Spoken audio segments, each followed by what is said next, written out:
নির্বিচারে জীবনকে উৎসর্গ করে দিয়েছে। তাদের প্রতি যে শ্রদ্ধা, ভালোবাসা, মায়া, মমতা, এটা আপনাদের যেমন আছে আমাদেরও তেমন আছে।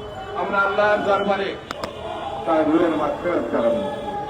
বন্ধুরা, যতদিন এই দেশে গণতন্ত্র প্রতিষ্ঠা না হবে, 71 সালেও এই জাতি যুদ্ধ করেছিল গণতন্ত্রের জন্য, 71 সালে রক্ত দিয়েছে স্বাধীনতার জন্য, অধিকারের জন্য।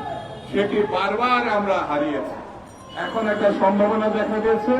এই সম্ভাবনাকে কাজে লাগানোর জন্য আমি ডক্টর মোহাম্মদ ইউনূস সাহেব এবং তার যারা সহকারী আছেন, উপদেষ্টা আছেন, তাদেরকে আহ্বান জানাবো, বেশি সময় নষ্ট করা ঠিক হবে না।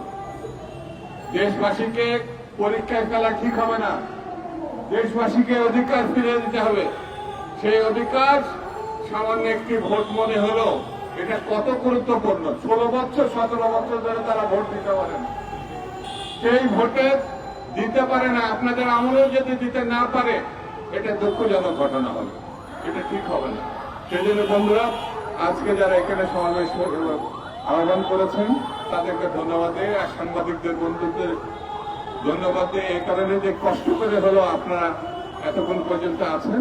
আগামী দিন আমরা আবার একটা ভালো কিছু করার জন্য ঐক্যবদ্ধ থাকবো, সেই প্রত্যাশা করে সবাইকে ধন্যবাদ জানিয়ে আমি আমার বক্তব্য শেষ করছি। হাফেজ।